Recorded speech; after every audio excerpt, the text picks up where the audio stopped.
Книгу «Абаза» в Кабарде гости презентации назвали некой энциклопедией для историков, этнологов и политологов. И характеристика это вполне закономерна. На более чем 400 страницах опубликованы архивные документы и исследования о социально-экономических и миграционных процессах среди абазин, абхазов, кабардинцев и других представителях абхазо-адыгских народов в 18-19 веках.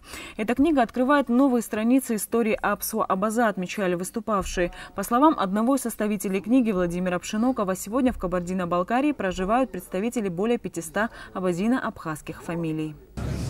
Даже вот фамилию просто взять, Маршан, то, что проживают в России, об этом с удивлением слышишь, когда начинаешь рассказывать. Даже представители, которые здесь, мы привозили из рода Маршан, тоже сюда привозили, их знакомили перед выпуском этой книги, смотрели на их понимание этой всей проблемы. Людям очень это до души близко на самом деле проблема, очень обрадовались то, что есть. Это не 1000, не 10 тысяч человек, это больше человек, скажем, диаспора не маленькая. Но в культурном понимании она немного слилась с черкесским миром по месту проживания. Например, в Кабардино-Балкарии, в Кабарде, среди кабардинцев, в Адыгее среди адыгейцев, это Аул-Уляп, там тоже немало абазин.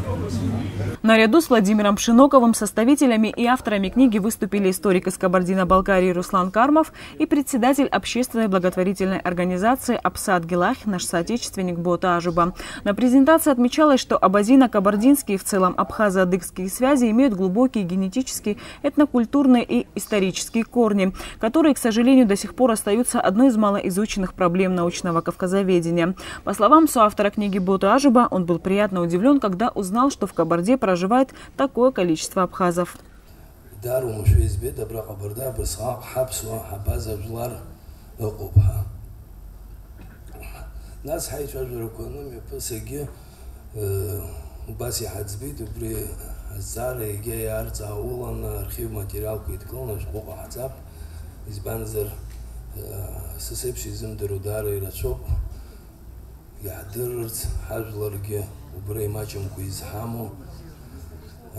Амир Зардра.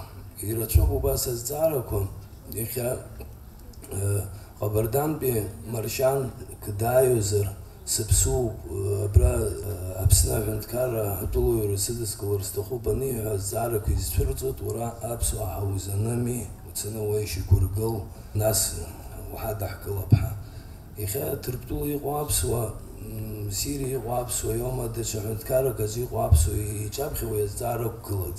Профессор, академик Академии наук Абхазии, рецензент книги Теймур Азачукба отмечает, что и в нашей стране были ученые, которые глубоко занимались изучением историко-культурных связей братских народов. И один из них – первый президент Абхазии Владислав Ардзенбам.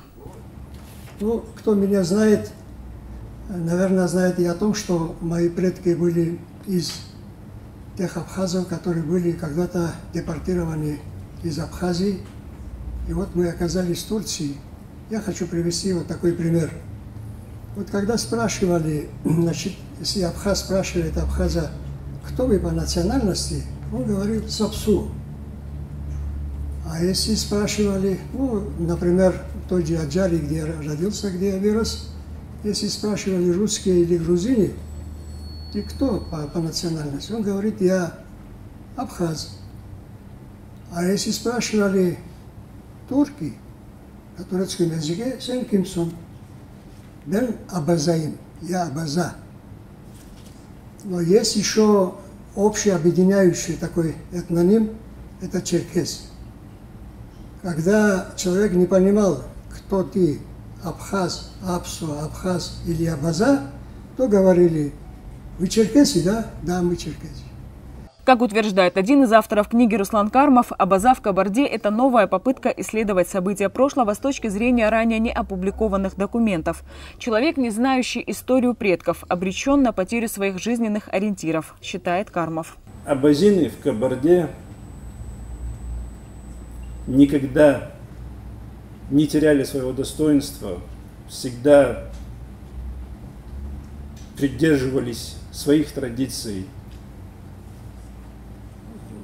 своего, у нас в Кабарде говорят ната, совести, апсуара. И это, если начать копать и проявлять, это проявляется везде. Важно отметить, что большинство документов и материалов, включенных в данный сборник, публикуются впервые. В книге представлены и материалы о добровольцах из Кабардино-Балкарии, приехавших на помощь абхазскому народу в самое тяжелое время – в Отечественную войну. Анастасия Никонова, Сасрыкуагухава, Абаза ТВ.